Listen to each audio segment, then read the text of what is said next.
Peart, man, my favorite drummer, and just found out the news. And what's really eerie about this, we got the news in the afternoon, late afternoon, but in the morning, not knowing he already passed away since Tuesday, I made this post. And this post that I made on Facebook in the morning had a lot to do with the David Lee Roth show in Vegas, where it was just so bad, and I just couldn't help but think of Rush and think of Peart, because Geddy said in interviews that he hasn't played drums since, and he didn't want to continue without delivering 100% and be known as the drummer he is and respected for, and he just stopped drumming. He was fighting brain cancer too, but he just didn't want to do it anymore because he knew that it was going to affect his playing, and he didn't want to do that to his fans. So much respect for Peart. And if you watch the Rush documentary, he didn't really like meeting people, but he didn't like meeting fans because, just like Jimi Hendrix was the same way. Having people go up to him and tell him how great he is. He didn't want to be deluded. If you read the lyrics to Limelight, it says it so brilliantly. I can't pretend a stranger is a long-awaited friend. Now, not saying Peart didn't like people, because Neil Peart, when he would tour on a certain tour, he wouldn't go in the bus or in the plane. He'd ride his motorcycle, and he loved talking to people in the diners, people that didn't know who he was. So it wouldn't, delude him. You have people constantly telling you how amazing you are, and he felt like, look, I'm just a person, and he didn't like hearing it. And I got to respect that. He didn't take part in the meet and greets. It's not like he hated the fans. He was very shy.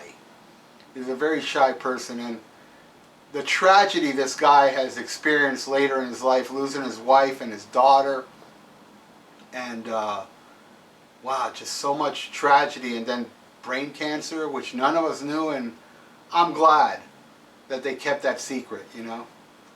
Rush to me was a class act, man. You can say that about Led Zeppelin as well. When John Bonham died, they never got back together, except a reunion show and a couple of one-offs here for charities. And honestly, I made that post, and I took a nap because I didn't really sleep much last night. There was a lot of things I was doing. And then I woke up to my friend Ruben calling me saying, "Hey man, they're saying Neil Peart died. Go to the computer and find out if it's true." And I said, "No way, man. I just talked about him this morning." So on my way to go check, I noticed a text message, and it was my great friend Kathy, who I saw Rush with, text me saying that Neil Peart died. And then I didn't even have to check the computer. I was like, oh no, this is so bad. And as sad as I was, saw all the responses online, all the love that this guy had from so many people, and and then I listened to The Garden, which is the last song on the last Rush album, and it's so beautiful, and the lyrics are so beautiful, and I got a little choked up listening to it, but it wasn't until I saw the statement Alex and Geddy made. When I read that, I bawled, man. I cried. I'm a huge Rush fan. I mean, I'm not, I admit there's a section of Rush's, after Grace Under Pressure, I kind of lost interest. I heard them all, but really it just didn't do much for me. And then I heard Counterparts, and that got me back in. And I thought the last album, Clockwork Angels, was an amazing album, a great album to go out on.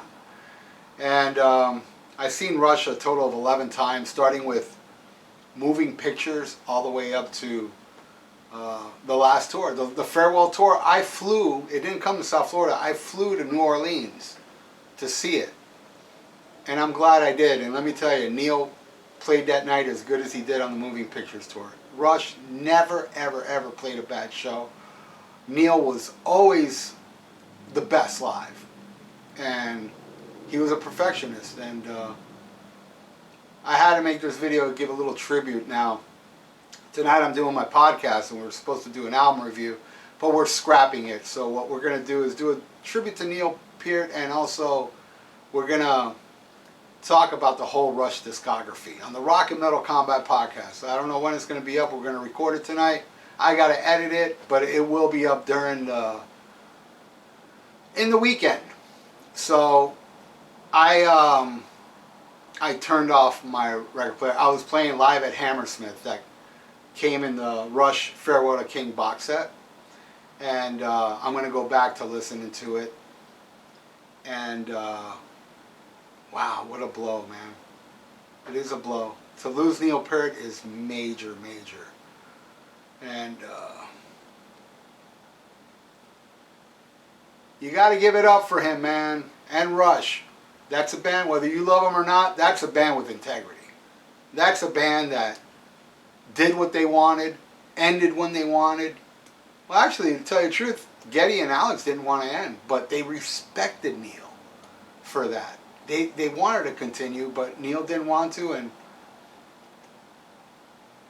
they respected their brother, their soulmate, as they said, their band soulmate, and that's what they were. And one of the last Geddy interviews, you know, they asked him how Neil was doing and everything. And of course, he's not going to talk about his health, but he did say, me and Alex went to his house. They were still buddies. They still hung out, stopped playing the drums, and he fought brain cancer for 3.5 years. So that's it. And oof, man, what a blow. Anyway, that's it. My tribute to Neil Peart. Farewell to a real king. Rest in peace, Professor.